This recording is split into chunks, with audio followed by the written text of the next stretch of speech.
How to use Shein Points. Hey everyone, welcome back to the channel. In today's video I'm going to guide you through the steps on how you can use points on Shein, so make sure to watch the video till the very end.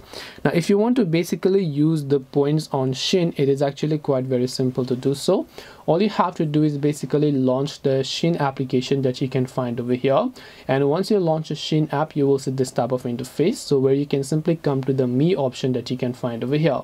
Now once you come to the me option, if you look at the top you'll find the option known as points, so you can basically just tap the points option here, and once you tap on the points option here you can see get points, so you can earn some points. Now the points can be applied, if you look over here, towards these products and purchases. So not all the products are eligible to be able to use the points that you have earned. Only these products that just show apply points towards purchase, you can apply them towards this, and then you can actually buy them with a certain point that you might have earned on Shein, and you can check out using those, by the way. And this way you should be able to basically use your points on Shein. Hope this video was helpful. If you have got any questions, then feel free to leave them down below.